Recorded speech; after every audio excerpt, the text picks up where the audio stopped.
วัสดีครับ FC ซาหน่อย FC ลาวเอง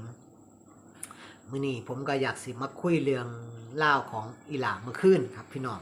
ที่ผมประทับใจหลายครับพี่น้องผมประทับใจแห้งกับคำเว้าของอีหลาเมื่อคืนครับพี่น้องแล้วก็คือเว้าง่ายๆก็เว้าตอนๆเนาะพี่น้องเนาะเมื่อคืนนี่ก็คือเป็นงานวงของมุนอุยปุยบันเทิงศิลป์นะครับพี่น้องเนาะได้เบิ่งกันทุกคนเนาะพี่น้องเนาะมีความสุขกันทุกคนเอาง่ายๆแรกๆอะครับพี่น้องผมหัวจนแบบว่าเจ็บท้อง หัวจนเจ็บท้องแบบสุดๆเลยครับพี่น้องแต่ตรงนั้นกับบอทอไหนครับพี่น้องผมก็เอาง่ายๆก็ผมก็ติดตามอีหลามาได้2 ปีน้ำกันแล้วเนาะพี่น้องเนาะตั้งแต่อีหลามาแรกๆก็ได้ติดตามได้เบิ่งมาแย่งได้ไปเบิ่งในไหลจังสี่เนาะพี่น้องเนาะได้ติดตามจนได้มาเบิ่งในเฮ็ด YouTube นี่ล่ะพี่น้องเนาะแต่ก็เมื่อคืนอีหลาห้องเพลงที่อีกเพลงนึงอะมันเป็นเพลงที่ประทับใจหลายครับพี่น้องบ่น่าเชื่อว่าอีหลาสิห้องเพลงนี้แบบว่าสุดยอดของความรู้สึกสุดยอดของความประทับใจของเฮาทั้งเพลงก็คือเพลงของ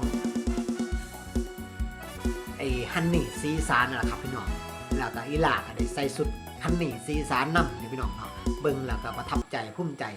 คือเว้าง่ายๆนะครับพี่น้องเนาะทุกคนเนี่ย FC ทุกคนเนี่ยมาแบบมาบนขอบเตียงพี่เอียงไปแล้วไม่รักเหมือนเดิมซัพพอร์ตอีหลาอยู่ตลอดครับพี่น้องแม้แต่เรื่องชุดแม้แต่เรื่องการเงินทุกคนนี่มาคอยเป็นกำลังใจอีหลาให้อีหลาคอยติดตามอีหลาคอยเบิ่งคอยแย่งอีหลาแม้ที่อีหลาไปใส่กระตามครับพี่น้องไปอีหลาไปใส่กระตามคนเห็นนี่มันสิดีใจได้กอดได้ถ่ายรูปนำสิครับพี่น้องแต่ที่ผมประทับใจหลายๆคือเมื่อคืนนี่ก็คือเรื่องของอีหลาได้เว้านะครับพี่น้องก็คือเว้าง่ายๆเมื่อคืนอีหลาเนี่ยได้เว้าเรื่องมะไล่ครับพี่น้องอะไรมะไล่ก่อนเดี๋ยวผมสิให้เบิ่งคลิปต่อจากตรงนี้แล้วพี่น้องเนาะที่ว่าอีหลาเว้าหยังอย่าลืมเด้อค่ะวันเราเห็นที่18มิถุนายนก็คือน้องว่าอีก 3-4 มื้อนี่อีหไปลาดูมาลายเงินล้าน อยากให้ทุกคนไปครับพี่น้อง ยินดีให้หลาน ไปหาอีหลา อยากเห็นบ่พ่อแม่ MC ใหม่กำลัง อีหลาแสดง หน้าเวทีคือ หรือหม่องใด บา ก็ งค ได้ นน่ะสิ ที่เกี่ คิ ย ด วกับ ว่า อีหลาไป มาหาหลาน อยาก เฮา ให้ ต้อง ทุก มี คนไป เงิน หา บ่ อีหลา สิบ่ต้องมี อีหลา ดอกค่ะแค่มา บ่ได้ต้องการว่า ดีใจกับ ไป พ่อ แล้วต้องได้เงินให้เงิน พร้อมแขนรับพ่อแม่ FC ทุกคน ไปแล้วต้องจำเป็นไม่บ่จำเป็น ทุกค ต้อน งให้ คือ เงิน หัวใจของหนู บ่ หัว มี ใจ เงิน ดวงน้อยๆของ ก็ หลาน ไปได้ ให้พ่อแม่ FC ทุกคน นี่แหละครับ เด้ พี่น้องผมภูมิใจอีหลาตรงนี้ล่ะที่อีหลาได้เว้าคำนี้ออกมาล่ะครับพี่น้องผมได้เห็นอีหลาเว้าอีกเทื่อนึงแหละตอนนั้นผมก็เห็นแล้วเทื่อนึงอีหลาเว้าผมก็ได้เห็นอีหลาเว้าแบบนี้อีกแล้วครับพี่น้องผมน่ะดีใจครับพี่น้องเพราะหยังผมเนี่ยบ่อาจสิบ่ค่อยมีเงินไปให้อีหลาเพราะหยังผมต้องเลี้ยงลูกอีก2 คนดูแลลูกอีก2 คนเพราะว่าตอนนี้เอาง่ายๆก็คืออยู่กัน3 คนครับพี่น้องลูก2 คนแล้วก็พ่อก็อยู่กัน3 คนครับตอนนี้ก็เลยกลายว่ามันก็เลยมานัดคนเดียวครับพี่น้องมานัดคนเดียวผมก็เลยต้องหาเงินมาเนี่ยได้นะครับพี่น้องเอาง่ายๆทุกคนน่ะหาได้มื้อละ700-800อ่ะถือว่าหลายเด้ครับพี่น้องหลายเด้ครับแต่เมื่อคนหาคนเดียวครับพี่น้องแล้วคนใส่3 คนมันก็เลยต้องลำบากเงินก็เลยไม่บ่พอที่สิได้ไปให้อีหลาจังซี่เนาะครับพี่น้องก็บางเทื่อก็ให้แน่แต่ก็บ่หลายครับพี่น้องแต่ส่วนมากก็เว้าง่ายๆเว้าตรงๆเลยก็ผมก็บ่ใครบ่ได้มีให้ครับพี่น้อง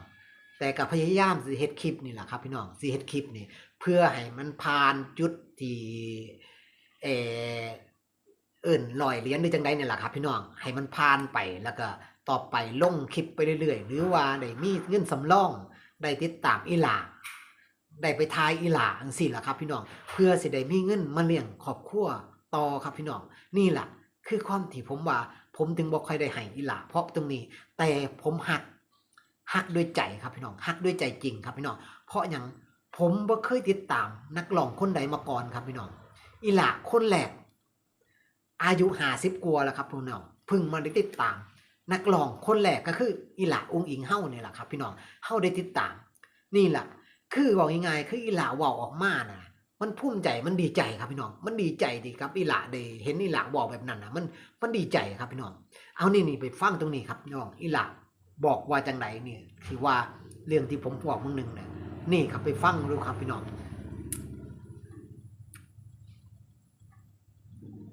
ฟังแล้วมันมีความรู้สึกจังใดแน่ครับพี่น้องที่อีหล่าเว้ามาบางเทื่อถึงกับว่าน้ำตาเนาะมันตื่นตันนะครับ มันดีใจ ดีใจที่ว่าอีหล่าบ่เลือกคนที่ว่าบ่จำเป็นต้องว่าสิรวยสิมีเงินอีหล่าฮักซุคนที่มาฮักอีหล่า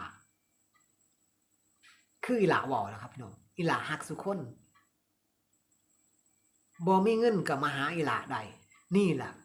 ความภูมิใจของผมที่ได้ติดตามอีหล่าผมได้ยินคำนี้กับอีหล่าแล้วโอ้ผมมีความสุขครับพี่น้องผมนอนหลับฝันดี เพราะว่าได้ยินคำที่อีหล่าเว้าแบบนี้อีหล่าบ่ได้เลือกว่าสิจนหรือสิรวยอีหล่าคบได้ทุกคนสังเกตบ่ครับพี่น้องอีหล่าไปซื้อของหรือว่าพักตามไอ้รถตามปั๊มน้ำมันน่ะอีหล่าสิคอยให้คนที่แบบอยากไล่